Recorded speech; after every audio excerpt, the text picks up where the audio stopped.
Hello and welcome to this week 3 of the Anthology Seminar Series, Why Curate an Anthology and How to Do It Well. So today is Thursday and it is, I think, the 19th of March. Yes, it says that down there. As you know, I'm a writer and author, coach, publisher, radio host these days as well, and now property investor. So bringing all of the literary greatness to you in very different ways. So now that we're here, let's get cracking. This week we're going to be looking at the 10 voice model, which is one of the things that I feel works really, really well. I have done an anthology where there were 16 of us, and I have seen a lot of anthologies out there, and they try and cram in as many people as possible to make as much money from the people who contribute to the book as possible. The problem with that is the stories get diluted, but we're going to get into that. So we're going to be talking about less is most definitely more in anthologies. We've all heard it, less is more in your furniture, less is more with your food, with your clothing, the capsule wardrobes and all of that. And the same goes for actually writing an anthology. We're going to be talking about the practical and the philosophical heart of the series, whether it is an individual series of stories within the book or whether it's a series of books actually talking about the different subjects within the anthology series. I'm going to talk about why the 10 voices is the sweet spot, and we do like a sweet spot. And then it's about creating the strength without that shallow chaos of where you've got 20, 30 people contributing. It's just too much, people. It's just too much. And then we're going to be looking at how you select your contributors. What criteria are you looking for? And how are you going to manage all of those power dynamics and egos? Because there will be a lot.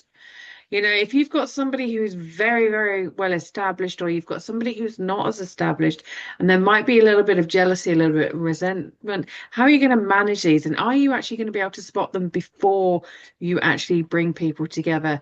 And we're going to look at the editorial leadership that you're going to need without actually censoring any of your author's voices, without saying to, well, actually, I don't want you to write that just because you don't like it. It's not about you, it's about the reader.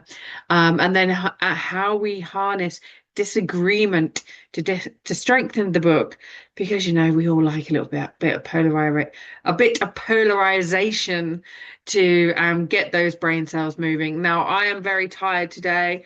I had a big day out in London yesterday at the Ideas Fest Encore, ready for getting us all together and meeting people ready for the Ideas Fest in September. And if you are a founder or an investor, then you most definitely need to be there.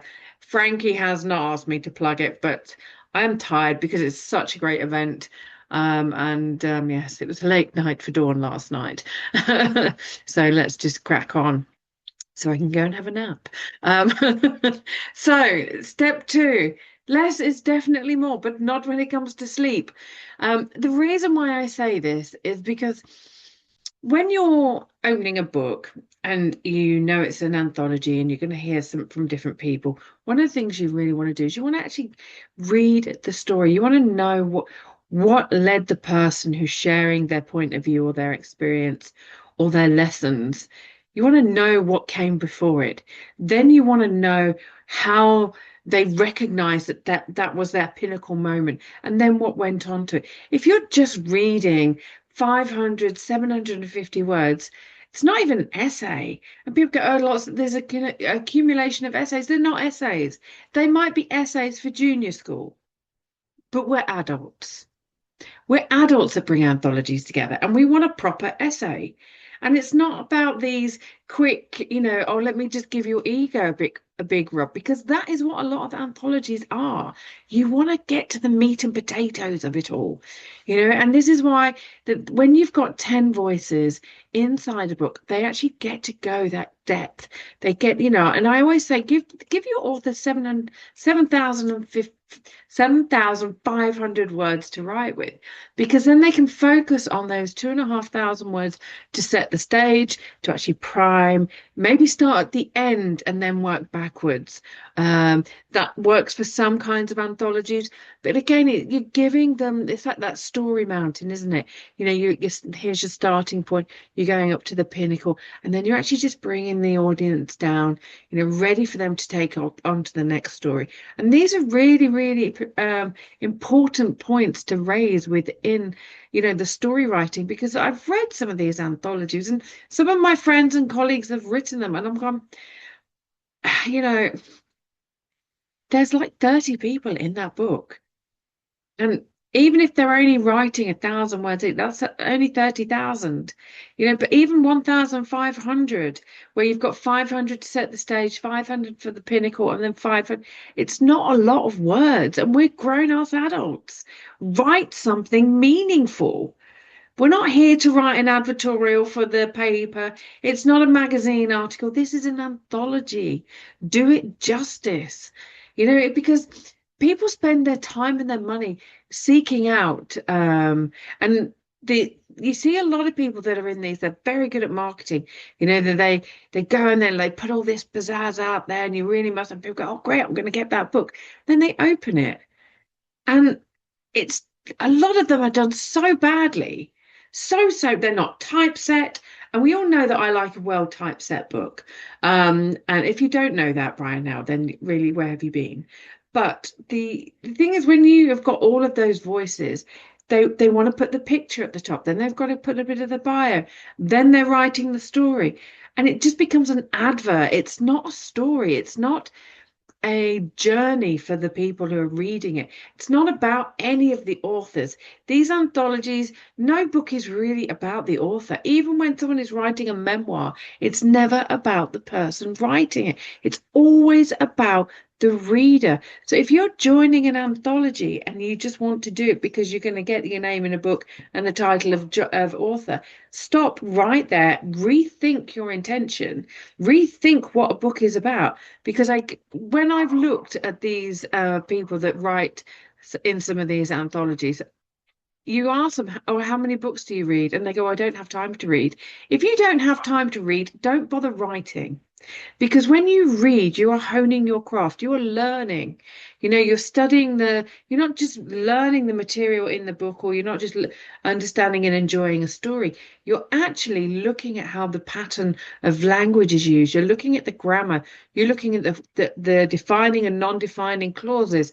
You're really, really immersing yourself in the craft of writing. So if you're not a reader, don't write. And I say that with like the most strongest way I can say that, because it's never about us. We're adding value to someone's life. And if the book that you're putting together, whether it's an anthology or whether it's a solo voice, if you are not adding value to the reader's life in one way or another, why are you doing it?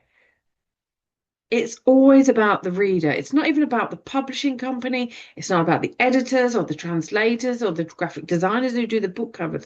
Everything related to a book going out onto the market is about the reader and the impact that we're having on them. And if you are just skimming through with, 1,500 words, it's, as I would say, it's as shallow as a puddle. And we all know that Dawn likes to be as deep as her beloved ocean. Oh, the deeper the ocean, the more happier I am. And the furthest away from land is also my happy place. And if you don't know that, again, where have you been? But yeah, when you're writing these very, very short high school essays, because that is what they are, they're high school essays, you really do need to rethink. And if you can't write the story yourself and you really do want to take part in an anthology, then come and speak to somebody like me who writes for a living. Book a consultation with me. The links will be somewhere on this page, regardless of whether you're watching this on YouTube or on my website or on LinkedIn, or on Meta, or what all the other platforms that my fantastic VA actually uses, and puts all the stuff out there. Because if you have an incredible story that you want to get out there, consider someone who will write your story for you. I do this for other people. I have written chapters for many people in the books that they write. And I do make sure that this person knows that they are not to say that it is their that they wrote it, etc. It is a collaboration. It is a co-authoring agreement, because there have been people who I've written the article for, and they said, or have written their book for, and they've gone, "Oh, it's, I wrote this book." I'm like, no, you didn't. Let's be honest. We all know that I like honesty, and it is about honoring the journey of, because the writing process, it brings you forward. When you work with somebody like me, I'm going to really draw the story out of you, make you realize, some of the things you're saying may actually be disjointed, some of the things that you're saying or wanting to say. And it's about me, or the writer, the person that is writing your story, or as you're writing your own story, it's about the words reflecting back to you what it is, the areas of growth that you need to be working on. And that is why these anthology stories that are so great, because even though they are short pieces of work, they are actually helping the writer. So when you write your story, or somebody writes it with you, it's about you growing. It's about you growing in understanding of who you are, understanding your journey or your expertise in a much deeper way. It really is honoring every point on that journey that you've had, but also the reader's journey with you, because you're going to be taking them from point A to point B and then on to C. You're probably going to be taking them a little bit further down the alphabet, who knows? But again, it is about going, this is what happened. I accept that. I've grown from that. I'm embracing that. And now I'm sharing it. But if you're just whizzing through it in 1,500 words, just know. Just know. And I have got a mug with that coming out, because we all know that Dawn likes a just know. And again, when you're writing and you're going to those 2,500 words per part of the story, and you're going that deep into the 7,500 words, you're allowing your voice to be heard. You're allowing those emotions or your brilliance to shine through, your expertise to shine through, and you're allowing the person to feel the what's possible for them. You're allowing them to feel that moment of realization of where they want to go, where they don't want to stay, and taking them to that next space and beyond. So that is why the 7,500 words is absolutely optimum. Now, I mentioned that we were going to be discussing their contributor status and following, because there are going to be some people within the anthology that probably do not have any social media metrics. They don't have a solid following. They may not even have a website. They may not even have even considered sharing their book. But then there are going to be people who have a huge following, huge status, and it's about balancing those. If you're just going to make sure that you're doing this anthology, because one of the things that people do an anthology for is because they may not have the social following or the status that they are coveting, yet they want somebody within their anthology that actually has all of the status, all of the celebrity, all of the shiny objects and awards, and they want to have that reflective glory. And so they bring that person on, and then you've got somebody else, like I said, who may not have any of that. And it's, how are you going to balance that? How are you going to create that community to bring people together for that idea and create unity as well as community? Now, when you're building unity, it's about bringing everybody together. You've got a unified voice. You're all talking about the same subject, but that community, it's about, what, we're all working towards deepening people's understanding on this subject. And it's about bringing them together so that, bonds are formed and people are making friendships or collaborating on other projects. And it's about helping other people grow, because it might be that the person who's got all of the celebrity and the status and the credibility has probably forgotten what it was like for them when they first started out. So it's brilliant that when you bring a anthology group together, there's that humility that they can learn, or they actually do remember what it's like to actually be at the very beginning. So they can actually help those that are at the very beginning rise up and come stronger together. And that is one of the reasons why when you've got a smaller group, it's actually easier for you to spend time with each other. You're getting together, you're having a meeting once a month. And I do that. I mean, I know that some people who've worked with me on anthologies, they've said, like, never had this community. We just send in our money, we send in our chapter. So working with you, Dawn, where you're getting us together, we're discussing the story, we're discussing the marketing elements, we're discussing all the back end metadata and demo data, because I'm teaching them this is what's involved in actually bringing a book together. This is our book. It's not my book. I might be the curator, I might be the leader, I might be the publisher, but this is our book. We're coming together for a unified mission. This is a project for all of us. And it's about me helping them learn and be educated on what's happening. Because once the book is out there and they get interviewed, and they might actually get asked a question, what was it like writing the book, bringing it all together? And then they're informed. They've got that level of confidence where they can actually go, well, actually it was this and I learned this and we did this, and there was this aspect, and it really does make people feel a lot safer when you're bringing them all together. The other thing that is very important to note, that most publishing platforms, they will not accept more than 10 authors on the listing. So if you've got 11 or 12 people, you won't get them listed on Amazon. So then you have to pick and choose how many people will actually be allowed to be presented as one of the authors. And this is why, again, that 10 is the sweet spot, because then you can list everybody. And it's not about, well, you don't have as many followers, so we put that out there because then we'll sell more books. And then you're making one person or several people feel really bad about where they are on their journey, whilst giving all the kudos to the people who've already made it. That's not fair. That's not right. You bring everybody together and you raise everybody up together. So that's why it's always good to do 10 or less in the anthology, because then everybody gets listed on the publishing platforms. And again, it's about holding space for that many people, because when you're writing an anthology, there are things that people go, well, actually I didn't consider that. Or something might come up for them. They might suffer from imposter syndrome. They might actually, while they're writing their story, there might be something that's been triggered from their past, or they might think that they've overcome a certain part of their journey. And when they're writing it down, there's that whole other level of cathartic healing that brings something up, and then they're releasing it. So being able to keep your community small and support each other and give time to everybody. When you've got more than 10, it actually does become very difficult to be able to give your time to everybody taking part in the anthology. And it is about making sure that everybody feels supported, everybody feels safe in that space.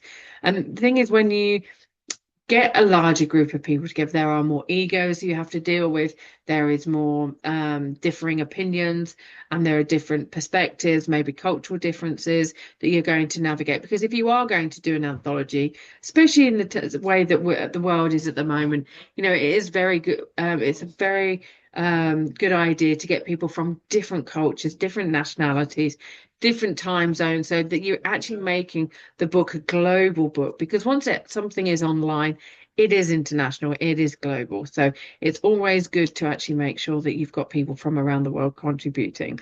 And then when you actually bring in the meetings together, so that everybody knows what's happening with the book, what stage it's at, what discussing ideas on the book cover, what do they like, what do they not like, what are all their branding colors, because it might be that there's a theme with all the branding colors, that you might actually want to get that color mix and see what are the best colors from your own branding palette to actually bring forth and elevate. It might be that some people don't actually have any branding colors, and this book might actually be the thing that helps them select their own branding colors and their own fonts, etc.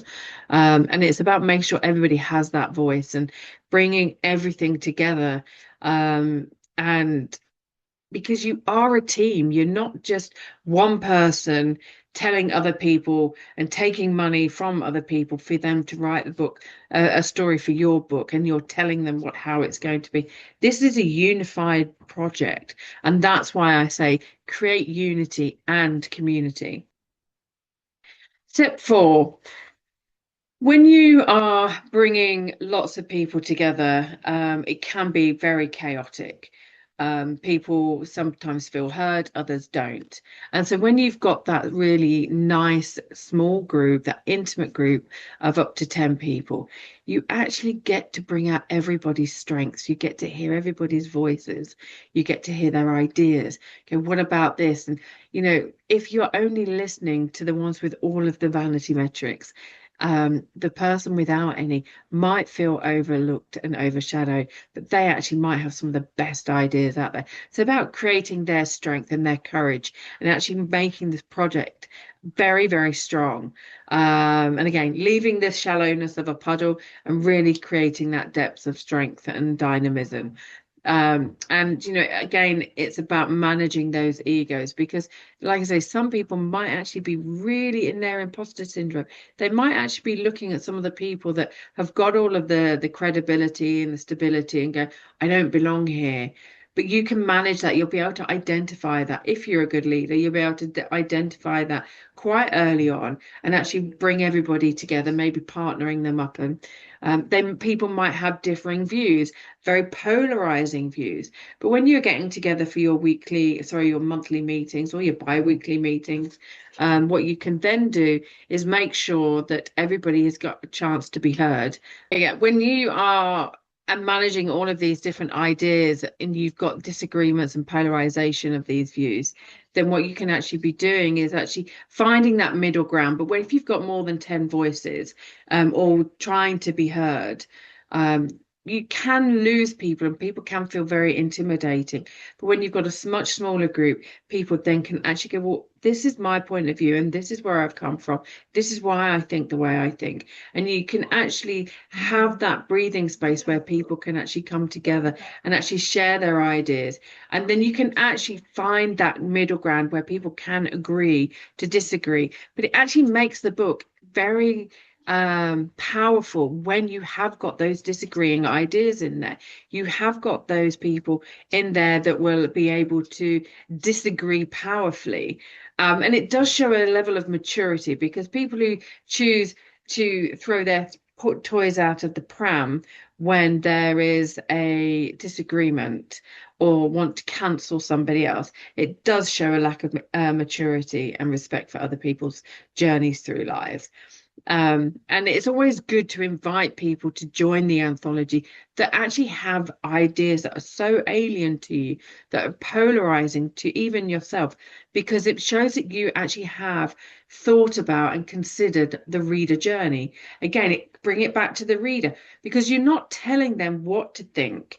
You're inviting them to consider different viewpoints. You're inviting them to consider what is possible. And if you're only pushing one narrative, then they're not going to be able to be presented with different ideas. Now, when I did the menopause anthology, we did have 11 voices. I only wanted 10. But it was suggested that we actually include an 11. And I was like, well, that 11th person will not be listed. So that was an interesting choice.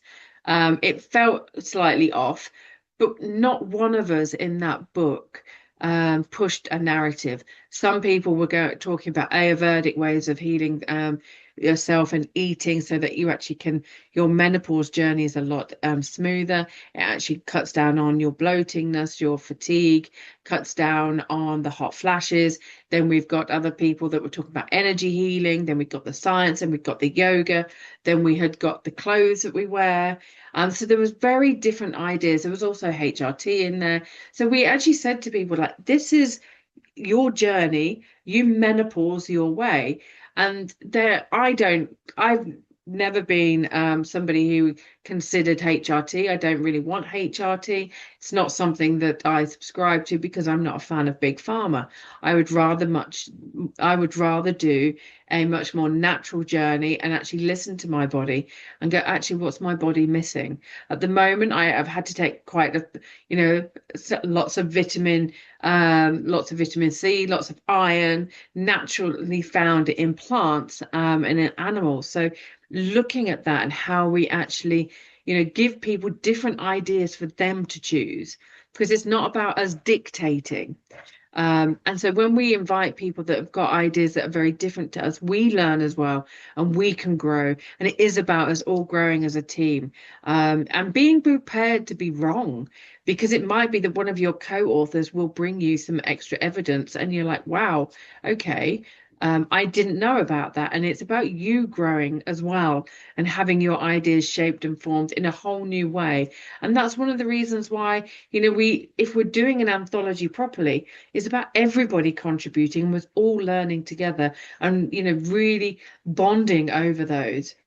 And it's about us also accepting the help from others to process those things that we're learning. It's about us accepting help from others on, that, well, I think that this is a better idea, or they've got more experience in maybe the typography, or in branding, or in marketing, or the tech, or it might be that they've got more social media experience, so they can help the book get reached in other ways. They might have better PR experience. So when you're actually seeing yourself, you are the curator of it and you are the leader, but it's about developing other leaders and allowing them to sing to their strengths, and accepting help from them.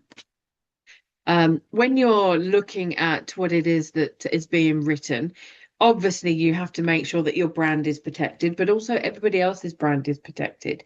You've got to look at it through the editorial lens. Okay, what is it that we're here to achieve? What is it that these different people with their different brands are trying to achieve with their business? What are these individuals? What's their work life like? What is their lifestyle like?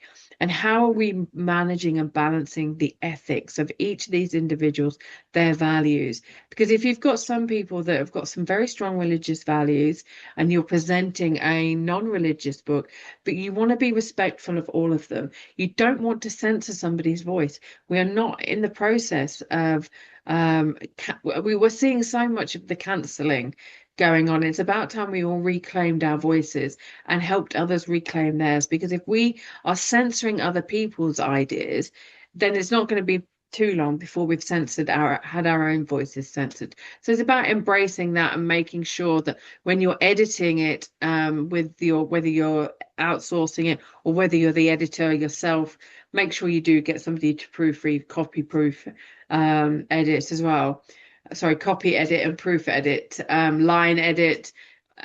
There's quite a few different names out there, but you do really want somebody to line edit for you, and do some copy editing, because they're going to give you a whole new perspective. Now, this is one of the reasons why when I work with people, I give each of the co-authors the chapters that everybody else has written.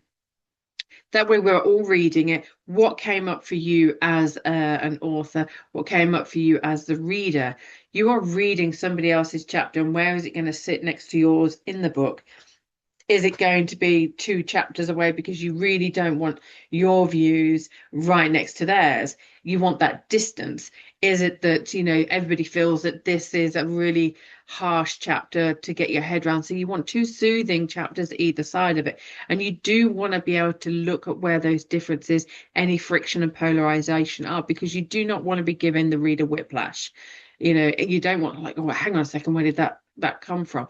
And it is about making sure that you're building up to something, because even though they are individual stories, they are all within the same book, and you want to make sure that you're curating the storyline of all of them responsibly, without creating either maybe re-traumatizing the reader, without creating distress to the reader. And it's about making sure that when they pick it up, they've actually got that space to breathe. They can actually go, okay, well, that idea was really interesting. Okay, but this writer has given me a very different idea. So you need to be able to give the reader the trust that they will be able to manage it themselves. One of the things that we do in all of the anthologies with DBI Publishing is we give 1 to 2 pages for reflections, and at the top of the page it actually says reflections, and then they're just blank spaces so people can write their own notes in there. Obviously you can't do that in an ebook. but then, you know, we much prefer the paperback or the hardback anyway at DBI. But again, it's about trusting yourself to be able to deliver lots of ideas, and even if you disagree with them, be able to speak about them positively, and talk about what you learned and why that's different. And it is about your personal growth, and you learning to lead through complexities. Step 6 again is about embracing the diversity through cohesion. Those of you who have been around in my space for a long time, you know that I really don't believe that celebrating cultural diversity is the best way to go. Yes, acknowledge our differences, and yes, you know, it's great to actually acknowledge that diversity is there, but we focus too much on diversity rather than cohesion. I've always believed in community cohesion, and I believe that that is the best way for us to bring together a more peaceful world for us all to live in. And it is about making sure that all of these voices and these journeys are heard, because, and this is the other thing about writing 7,500 words per contributor, because they get to show you that journey. They get to show you why they have this point of view. They get to show you what has made them the person that they are, and give you that credibility and that strength and that solid foundation of why they stand by that view. And it also helps them make sense of why they do that, because a lot of the time some people go, well, it's just the way I am. It's like, no, it's not just the way you are. There is a reason why you are the way you are. And when you write 7,500 words, you get time to think about it. You get time to really think about, why do I think this way?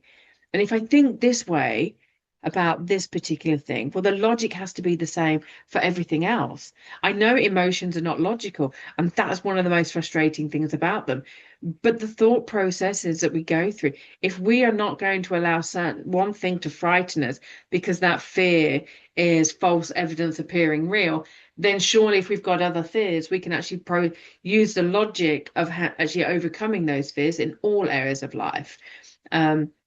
And again, it's about making sure that when people are reading each other's chapters, they're looking, okay, well, does this word mean what I think it means? How am I interpreting this word? What are these abbreviations for? So for example, there's a lot of people that write in the States, they write their state that they live in with the 2 letters, or they're using a qualification or a process, and they're using the American terminology. And it's always good for us to highlight that as a group and go, well, actually, here in Sweden, it doesn't mean that, or in Sweden, we find that word very rarely, it's inappropriate, or, you know, here in India, that's not a good word. We don't understand what that means. And so it gives you a chance to put footnotes at the bottom, or actually choose an alternative word that actually works within the storyline for everybody. So again, that's one of the reasons why it's really good to give the feedback. And if you can imagine doing that with 30 people, that gets really intense. But then when you've got 10 people from all around the world, then it becomes more manageable, and you're actually creating something that's a lot more culturally cohesive and global. And also, you know, when people are reading the stories, you'll be able to see whether there is a perspective missing, you know, because it might be that you've got somebody from Botswana who's reading and go, well, actually, what I've noticed is this area of the subject is not being covered. Maybe I should add a paragraph within my own chapter on that to address that. And it gives people a chance to actually develop their chapter. So it might be that somebody's come in, you know, and they're only about 6,500 words, but then they're reading other people's chapter, and it sparks an idea and it allows them to build up their chapter.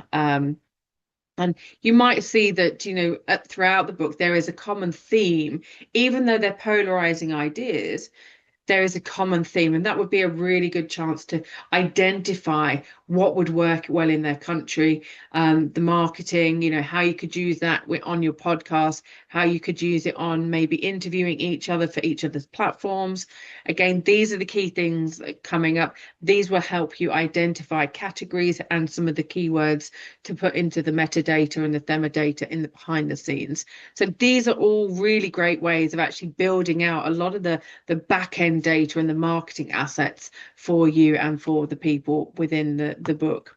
And finally, step 7, thinking and believing more expansively, because when we actually embrace people with their different ideas, we actually get to expand how we think about the world. We get to rethink and relearn or unlearn what we think about the world, and then our belief systems. And we then come to see, you know what, humanity is very beautiful, and there's a very, very small percentage of people that actually are truly not good people. But having traveled the world by myself nonstop for 8 years, I can tell you that 99% of the people that I met were really, really lovely individuals. And I think that that's the thing, when we come together, we actually see that, and it actually allows us to actually embrace and expand a lot more. And this is why the philosophical heart of the anthology, you're in this group, you've got all of these different viewpoints, you're bringing them all together, and you're finding that common ground and sharing these ideas, and you strengthen communities. And that's one of the great things about anthologies. You do get that opportunity to really strengthen and bring in peace to everybody, and elaborate on ideas and consider where these ideas have come from. And then when you're going out and you're talking about the book, and you are really bringing the audiences together, then you can really, really truly start to see the beauty in humanity. And you're inspiring the readers, as I've said, you're inspiring the readers to actually go, I have never considered it that way. You're inspiring them to start a new leg of their journey, or actually take a different route, start believing things in, or seeing things in a different way. So they start believing that the world is a much better place than what they're probably used to. It's about bringing people sometimes out of the darkness into the light, as they say. And if you've got a group of people where they're agreeing on absolutely everything, obviously other than the title and the artwork, and that there are going to be disagreements, but if everybody is agreeing, have you done um, a great job if everybody is agreeing on everything in the book? Or have you just created a like-minded echo chamber? Because that's not a strong anthology. I really, agree on the title, agree on the cover art, and how you're going to market those things, yes. But if everybody's agreeing with all of the content within the book, you've not stretched people, you've not bought something that's for readers around the world. All you've done is created an echo chamber within 2 covers. Like I said, don't give the reader whiplash or distress, don't re-traumatize them, work to each other's strengths, develop each other's weaknesses, so that everybody rises up. And it's not just, though there's that person, they're the flagship, let's all bow down to them. No, it's about lifting everybody up. And remember, this is not about any of you. This is about the reader. And that, once you've followed all of those, then that's when we're going to get a really, really great anthology from you. And if you do need some help bringing an anthology together, do let me know. Contact me through my website, dawnbates.com/contact. Send me your emails. Connect with the links in the content and the notes following this video. And I look forward to hearing from you. But remember, no book ever written is ever about the writer, always for the reader. Thank you so much for being here. I think that's my next slide. Thank you for being here, and I will see you again next week for the final episode of this show.